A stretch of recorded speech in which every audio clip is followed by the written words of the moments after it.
ইসলামের পতাকা দেওয়া হলো জাফর রাদিয়াল্লাহু তাআলার হাতে। জাফর রাদিয়াল্লাহু তাআলাকে বলা হলো, যুদ্ধ শেষ হওয়ার আগ পর্যন্ত খবরদার তোমার হাত থেকে যেন পতাকাটা নিচে না পড়ে। সত্য ইসলামের কালিমার পতাকা, লা ইলাহা ইল্লাল্লাহ, লা ইলাহা ইল্লাল্লাহ। এবার আমার ভাইরা বন্ধুরা গভীরভাবে খেয়াল করেন, নবীর দামি দামি সাহাবীরা ইমাম হোসেন রাদিয়াল্লাহু তাআলার সঙ্গে তারা আছে। আলী আকবর বলতেছেন, আব্বা জান আমারে সময় দেন, আমি যাবে প্রথমে যুদ্ধ করে আসবো। বলে, না বাবা, তোমার যুদ্ধে যাওয়ার দরকার নয়। আব্বাস সামানদার বলতেছেন, ও ভাই হুসাইন, আমি প্রথমে যাব, আমার মনটা বড় চাই ইসলামের প্রথম শাহাদাতের কাতারে যেন আমি আব্বাস সালামদারের নাম খানা লিখিয়া নয়। জোরে বলেন আল্লাহু আকবার। আব্বাস সালামদার মুশক খানা লিয়া, পানির মুশক কান্দের মধ্যে ঝুলাইয়া এবার রওনা হয়ে যায়। আহারে, হাজার হাজার সৈন্যের বেড়া পানি আনার জন্য যায়। আমার হাসানকে যারা কষ্ট দেয় তাদের নাম নিশানা জমিন থেকে মুছে ফেলা হবে, এমনি ভাবে যেমনি ভাবে পানির মধ্যে লবণ মিশে যায়। আজকে দেখেন গো, ইমাম হাসানের সঙ্গে নাম মিলাইয়া আবিদ হুসাইন, ও আমার বারা বিভিন্ন হুসেন হাসান আছে না নাই? জোরে কান আছে না নাই? অসংখ্য হাসান আছে, হুসেন আছে, কিন্তু একজন মানুষ পাবেন না যার নাম ইয়াজিদ, যার নাম ইবনে জিয়াদ। আছে না? আছে মুগির আছে? হায় হায় হায়, নাই, ইয়াজিদ নামে কাউকে পাবেন না, পাবেন না। আমার নবী বলেছে তাদের নামকে, নিশানাকে দুনিয়া থেকে মুছে ফেলা হবে, তাদের সম্মানকে মুছে ফেলা হবে। এরপরেও যারা এদের প্রশংসা করতে চায়, বুঝতে হবে ওই যে কারবালার ময়দানে যেই প্রেতাত্মারা ইমাম পরিবারের সঙ্গে দুশ্মনী করেছিল, তাদের বংশ এখনো পর্যন্ত মাথাচাড়া দিয়ে চলতে চায়। তারা বুঝাতে চায় আমরা ইয়াজিদের সন্তান। যেরকম ঠিক নেবে ঠিক। নবীর পক্ষের মানুষ থাকতে, নবীর একজন আশেক থাকতে, নবীর একজন পাগল থাকতে, নবীর সত্য ইসলামকে বিকণ্ঠিত হওয়া দেওয়া যাবে না। সত্য ইসলামকে আমার বিকেলদার হুজুর বলেছেন, বাবা, যে ইসলাম কারবালায় ধূলিসাৎ হয়েছে, অপমান হয়েছে, সেই কারবালার ইসলামকে পুনরুজ্জীবিত করার জন্যই বিশ্ব জাকের মঞ্জিল আমার পদার্পণ, বিড়ালিগিরি করার জন্য নয়। বাবা, এখান থেকে হোসাইনি ইসলামের হোসাইন রাদিয়াল্লাহু তাআলা আনহু এর শাহাদাতের প্রতিশোধ নেওয়ার জন্য বাবা আমি বিশ্ব জাকের মঞ্জিলে আগমন। জোরে বলেন আল্লাহু আকবার। অতএব সাবধান হয়ে যা, কে কি বললো না বললো ওই দিকে কান দিয়েন না। আমরা হলাম একজন হুসাইনি সৈনিক। দরবার শরীফ থেকে পীর কেবলা জান হুজুরের বাতিনের নির্দেশে যখন হুকুম হবে, ইমাম সাহেবের বিপক্ষে যারা কথা বলে, ইমাম হোসেনের বিপক্ষে যারা অন্যের গুণগান গাবে, বিপক্ষে যাবে, মিয়া ভাইজান মুজাদ্দিদি সাহেবের পক্ষ থেকে যদি ডাক আসে, আপনারা দুই হাত তুলে বলেন আমরা সেই ডাকে রাজি, সেই ডাকে সাড়া দিতে রাজি আছি না? নারায়ে তাকবীর, নারায়ে তাকবীর। আপনার প্রিয় ভাইরা আমার, ইমাম সাহেব ওনার সঙ্গীদেরকে লইয়া, সাথীদেরকে নিয়ে ইয়াজিদের বিশাল শিবির, বিশাল শিবির সামনে দাঁড়াইছে। শোনো, আজকে প্রায় 3 দিন যাবত এক নাগারে পানি বন্ধ, আমাদের খানা দানা শেষ। শিশু আলী আসগার দুধ খাবে, মায়ের স্তনের দুধ পর্যন্ত শুকিয়ে গেছে, জিহ্বাটা পর্যন্ত শুকায় যায়। শোনো, আমার সঙ্গে তোমার শত্রুতা হতে পারে, আমার সঙ্গে তোমার ক্ষমতার লড়াই থাকতে পারে। আমি তো ক্ষমতা চাই নাই, আমি তো চাই নাই ক্ষমতা আসতে, তোমরাই তো আমাকে ডেকে এনেছো। কুফার মানুষ তখন ইয়াজিদের পিছনে, লম্বা লাইনের পিছনে বলতেছিল, হোসেন যদি বাঁচতে চাও, যদি জান নিয়ে ফেরত যেতে চাও, চলে যাও, এখানে তোমাকে এখানে জায়গা দেওয়া হবে না। ইমাম সাহেব একটা চিঠি দেখাইতেছিলেন, এইভাবে দেখো, এই চিঠিগুলো দেখো, তোমরা দেখো, ভালো করে দেখো, মক্কা এই চিঠিগুলা পাঠাইছিলা তোমরাই তো। কুফার বড় বড় নেতারা দেখো সাইন করা তোমাদের নাম। তোমরাই তো পাঠাইছিলা যে তোমরা নাকি আমার নেতৃত্ব চাও, সত্য ইসলামের বিজয় চাও। কেমনে তোমরা এই 2 নম্বরই করতেছো? এই কথাটাই আশেক বলেছিল। মুঝে কুফা ওয়ালো मुसाफिर न समझो,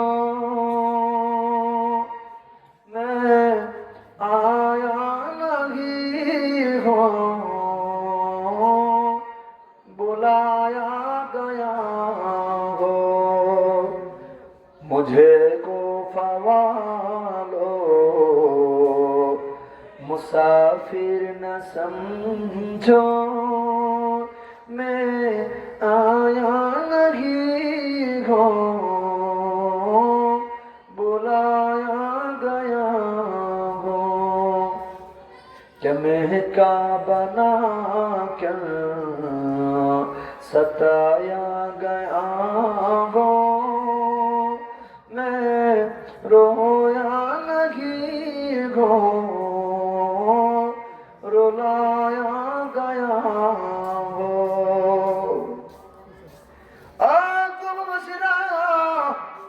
আমি তো কোফায় আসতে চাইনি, আমাকে দাওয়াত করে নিয়ে আসা হয়েছে। আমি তো কাঁদতে চাইনি, আমাকে পানি বন্ধ করে কান্না করানো হয়েছে। কোফাবাসীরা, তোমাদের এ কেমন নির্মম ব্যবহার, তোমাদের কেমন নির্দয় ব্যবহার। ইয়াজিদের মধ্য থেকে একজন বদমাশ বলতেছে, হুসাইন, জান নিয়ে যদি ফিরে যেতে চাও চলে যাও, তা না হলে ইয়াজিদের বশ্যতা স্বীকার করে না। বললাম, মারে না, আমার ভাইয়ের সঙ্গে আমার ভাইয়ের সঙ্গে ওয়াদা হয়েছে, আমিরে মুআবিয়ার পরে আমাকে ক্ষমতা দেওয়া হবে, কিন্তু আমি তো ক্ষমতা চাই নাই। তোমরা আমার ডেকে এনেছো, খানা দানা নাই, খাবার দাবার বন্ধ, আমরা কেমনে ফিরে যাব? আমাদের জন্য ফুরাত নদীও পর্যন্ত আটকে রেখেছো, একদিন পানি দাও না। কেন তোমরা এমন ব্যবহার করতেছো? পানি ছেড়ে দাও। আমাদের ছোট্ট ছোট্ট বাচ্চারা পানির তৃষ্ণায় কান্নাকাটি করে, মহিলাগুলা, ঘরের বিবি, আমার ভাইরা, তারা তৃষ্ণাক্ত হয়ে কান্নাকাটি করে। এবার আরে ওই পাশ থেকে একটা তীরের আঘাত জোরে করে মারল। ইমাম সাহেবের সামনে এসে তীরটা বলল, রণকৌশলে তীরটা ঠেকাইল। এরপরে বলতেছে, শোনো, তোমরা কিন্তু প্রথমে আমাদের আঘাত করলা, আমরা কিন্তু যুদ্ধের জন্য আসি নাই। আসমানের দিকে 2 হাত খানা চাগায়া, আসমানের দিকে 2 হাত খানা প্রসারিত করিয়া নানার উম্মত ইমাম হোসেন রাদিয়াল্লাহু তাআলা আনহু বলতেছিল, ও রাহমাতুল লিল আলামিন,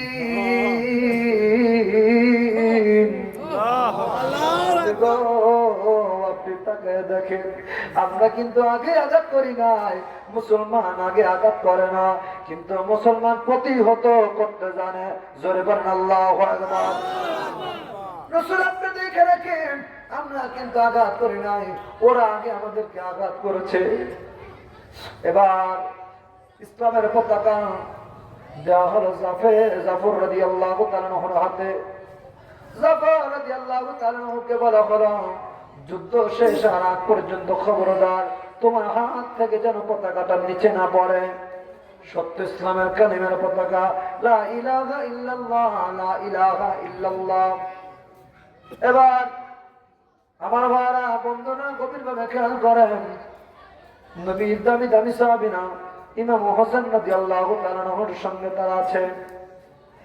আলী আকবর বলতেছিলেন, আব্বা জান, আমার সময় দেন, আমি যাবে প্রথমে যুদ্ধ করে আসবো। বলে, না বাবা, তোমার যুদ্ধে যাওয়ার দরকার নাই। আব্বাস সামানদার বলতেছেন, ও ভাই হুসাইন, আমি প্রথমে যাব, আমার মনটা বড় চাই, ইসলামের প্রথম শাহাদাতের কাতারে যেন আমি আব্বাস আলমদারের নাম খানা লেখিয়া নাই। জোরে বলেন আল্লাহু আকবার। আব্বাস আলমদার মশক খানা লিয়া পানির মশক কান্দের মধ্যে ঝুলাইয়া এবার রওনা হয়ে যায়। আরে হাজার হাজার সৈন্যের বেড়া পানি আনার জন্য যায়। তার আগে বলে, শোনো তোমরা আমার দিকে তাকাও, আমরা এখানে যুদ্ধের জন্য আসি নাই। তোমাদের মধ্যে কি একজনও নানার উম্মত নাই? রহমাতুল্লিল আলামিনের উম্মত একজনও কি নাই? বলতেছিল কেন? আমরা সবাই মুসলমান। ওই পাশ থেকে বলতেছিল সবাই আমরা সবাই মুসলমান। বলতেছিল আপনি কেমন মুসলমান? তোমরা কেমন মুসলমান? নানার দৈহিত্র ইমাম হোসেনকে তোমরা এইভাবে কষ্ট দিতেছো, আবার বলো তোমরা মুসলমান। কেমন মুসলমান? আজকে 3 দিন যাবত তোমরা পানি বন্ধ করে দিয়েছো।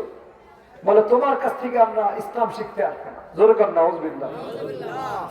এখনো পর্যন্ত এমন মানুষ আছে আমাদের দেশে, এই বদমাশ এখনো আছে, যারা বলে নবীর রওজা শরীফটা যদি ভাঙা হতো তাহলে পরে শিরিকের কারখানা বন্ধ হইতো। জোরে কর নাউজুবিল্লাহ।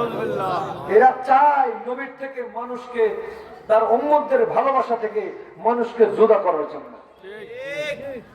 পৃথিবীর কোন ধর্মের ভিতরে খেয়াল করেন কথাটা, কোন ধর্মের ভিতরেও তারা আল্লাহ নিয়ে মারামারি করে না। সবাই বলে, যারা হিন্দু আছে তারা বলে ভগবান, যারা বৌদ্ধ আছে বলে শিব, যারা খ্রিস্টান আছে বলে ঈশ্বর। কেউ বলে বলে না বলে, তারা বলে যে অবশ্যই স্রষ্টাকর্তা একজন আছে। যদিও তারা আরেকজনের সাথে শিরিক করে, সেইটা কখন আসবে? যখন আল্লাহর নামের সঙ্গে মুহাম্মদ রাসূলুল্লাহ নাম আসবে। আমার নবী এসে বলবে কুল হুয়াল্লাহু আহাদ।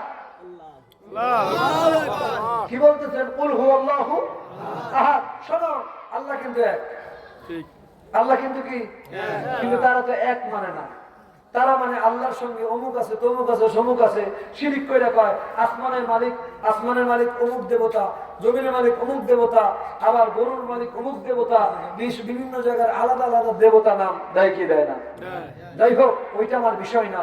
বিষয়টা বোঝানোর জন্য বলতেছি যে আল্লাহ নিয়ে মারামারি নাই। মারামারি হচ্ছে তখন যখন আপনার আমার নবী আসলো, তখনই মারামারি লাগে গেল। কারণ হচ্ছে নবী এসে বলতেছে ইন্নাদ দীনা ইনদাল্লাহিল ইসলাম। আল্লাহর কাছে মনোনীত ধর্মের নাম কি? জোরকান কি? তখন মারামারি লেগে গেল। গোপনে মানুষকে মুসলমানের সুরত দিয়া, দাড়ি রাখাইয়া, টুপি পরাইয়া, পাগড়ি পরাইয়া, আভা লাগাইয়া কিছু বদমাশ পাঠায় দিয়েছে। এদেরকে কোরআন তেলাওয়াত পর্যন্ত শিক্ষা দিয়েছে। দেখবেন আমার ভাইরা ইমরান বশির নামে এক, আমার ভাইরা খ্রিস্টান, কি বলবো এটাকে, নাস্তিক দাবি করে, কিন্তু মূলত নাস্তিক না। নাস্তিকদের জন্য তো কোনো ধর্মই নাই। কি কোনো ধর্ম আছে? কোনো ধর্ম নাই। কিন্তু এ মূলত ইসলাম বিদ্বেষী কথাবার্তা বলার জন্যই তারা বিভিন্ন কোরআন শিক্ষা করেছে, হাদিস শিক্ষা করেছে, কিভাবে ইসলামকে বিভিন্নভাবে আমার ভাইরা কি করা যায়, সমালোচিত করা যায়, যেটা সঠিক না সেইটাকেও তারা কথা বানায় ঢানায়া ইসলামকে মূলত মানুষের কাছে খারাপ ভাবে তুলে ধরার জন্য। কথা বলে ঠিক না বেঠিক? এরা মূলত নাস্তিক না। নাস্তিকরা তো কোনো ধর্ম মানেই না। তারা সব ধর্মের বিপক্ষে। তারা আল্লাহ বিশ্বাসী না, তারা ঈশ্বর বিশ্বাসী না, তারা কি বলে এটাকে, ভগবান বিশ্বাসী না, কোনো বিশ্বাসী না। দেখা যাবে এই নাস্তিক ইমরান বশির, সে আবার হিন্দুদের পক্ষে কথা বলে। কথা বুঝতে পারছেন? সে আবার অন্য ধর্মের পক্ষে কথা বলে, কিন্তু মুসলমানদের বিপক্ষে বলে। মূলত হচ্ছে সে অন্য ধর্ম নিয়ে সমস্যা না, সমস্যা হচ্ছে ইসলাম ধর্ম নিয়ে তার চুলকানি। কথা ঠিক না বেঠে? যেটা হাদিসে নাই সেই কথাটা সে বাংলা অনুবাদ অটোমেটিকলি কইরা মানুষের ভিতরে বিভ্রান্তি ছড়াইতেছে। মানুষ বুঝতেছে সত্যই তো হাদিসের রেফারেন্স দিচ্ছে, পাশে আবার অনুবাদ দিচ্ছে। কিন্তু আমাদের বাঙালি মুসলমান তারা তো বাংলা অনুবাদ জানে না। অনুবাদ ওরা নিজের মতো টাইপ করে বাড়াইয়া নবীকে তারা কলঙ্কিত করতে চাচ্ছে। কারণ নবীকে যদি কলঙ্কিত করতে পারে তাহলে ইসলামকে ফাটল ধরানো সম্ভব। তা না হলে পৃথিবীর বুকে এমন কোন মায়ের পুত নাই যে ইসলামকে কলঙ্কিত করতে পারে। ইন্টারনেটে সার্চ দেন, দেখবেন পৃথিবীর সর্বশ্রেষ্ঠতম মানুষকে